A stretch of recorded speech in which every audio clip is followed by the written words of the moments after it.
কাদের কুলের বউ গো তুমি, কাদের কুলের বউ? এই কোথায় যাচ্ছ তুমি?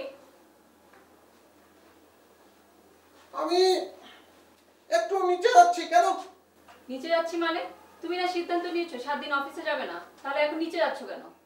আরে নিচে মানে তো বাসার বাইরে যাচ্ছি না, বডিগার্ড 4 জনকে ছুটি দিয়ে দিয়েছি না। এখন জুয়েল আর আবুল নাকি যায়নি, নিচে বসে আছে, ওদের সঙ্গে একটু কথা বলে আসি। ওদের সাথে পরে কথা বলবে, তার আগে তোমার সাথে আমার জরুরি কিছু কথা আছে। তুমি বসো। কি কথা আছে? কথাবার্তা তো সব রাত্রেই শেষ হয়ে গেছে, আবার কি? না, কথাবার্তা কিছুই শেষ হয়নি, তুমি বসো। বসতে হবে না, আমি দাঁড়িয়েই শুনছি, বলো তুমি। হাতেম, তোমাকে আমি বসতে বলেছি। ওকে, আমি আর নতুন করে শুরু করতে যাচ্ছি না, সুতরাং হুকুম দাবি করছি। বসলাম, বলো। হাতিম, তুমি মানুষ ভালো, তোমার মনটা ভালো, সব ঠিক আছে। গুড। আর এই কারণে আমি তোমার কাছে আবার ফিরে এসেছি। Good good. না, গুড গুড না। এভাবে যদি চলতে থাকে আমি তোমার সাথে ফাইনালি কন্টিনিউ করতে পারবো না। আরে বাবা, কি অবস্থা চলছে? আক্কাসের বিষয়টা নিয়ে তোমার সঙ্গে আমার এক ধরনের ভুল বোঝাবুঝি হয়েছিল, সেই কারণে তুমি রাগ করে তোমার বাবার বাড়ি চলে গিয়েছিলে। আমি তোমার মান ভঞ্জন করে আবার নিয়ে এসেছি। সব সমস্যা তো এখানেই শেষ? না, সমস্যা কিছুই শেষ হয়নি। আমি এখন তোমাকে সমস্যাগুলি বলবো, তুমি কান খোলা রেখে শুনবে আর সমাধান করবে। ঠিক আছে, কান খোলা আছে, আমি শুনছি। তুমি একটা একটা করে বলো, আমি সমাধান করছি। সমস্যা নম্বর 1 বলো। হাতেম, আমরা তো একটা সোসাইটি মেইনটেইন করি। হুম।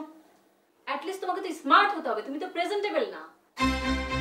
সোহানা, তোমার এই কথাটা আমি মাইন্ড করলাম। প্রেজেন্টেবল না মানে কি? আমি কি একটা পণ্য? আমি কি dinner set? I M a human being, এটা তোমার বোঝা উচিত। হ্যাঁ, তুমি হিউম্যান বিং, সেটা তো শুরুতেই আমি তোমাকে বলেছি। কিন্তু আমার কথা হলো, তোমার এই পলো শার্টটা কেন ইন করে পড়তে হবে, আর এই প্যান্টটা কেন এত উপরে পড়তে হবে? ঠিক আছে, তোমার কথা মতো না করলাম, প্যান্ট নিচুতে বললাম, তাতে কি লাভটা কি হবে? তাতে তোমাকে স্মার্ট লাগবে, দেখতে ভালো লাগবে। ওকে ওকে, আমি বুঝতে পারছি। তুমি মিন করছো আমি আনস্মার্ট, এই তো?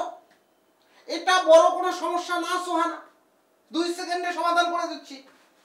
এই যে ইন খুলে ফেললাম, প্যান্ট নামিয়ে দিলাম। ওকে। আই কোথায় যাচ্ছ?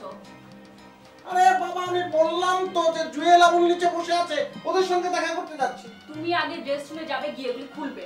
এটা কি ধরনের অদ্ভুত কথা? আমি ড্রেস খুলে ওদের সামনে কোন অবস্থায় হাজির হব? এগুলি খুলে তুমি পাঞ্জাবি পরবে, তুমি যখন বাসায় থাকবে তখন পাঞ্জাবি পরে থাকবে। তো সেটা তো এক বাক্যে বলতে হবে, মাঝখান থেকে আমি তো ভয়ঙ্কর চিন্তা করে ফেলেছি। আচ্ছা, অসুবিধা নেই, পাঞ্জাবি আমি পড়তে যাচ্ছি। খুশি? তুমি খুশি থাকলে আমি খুশি।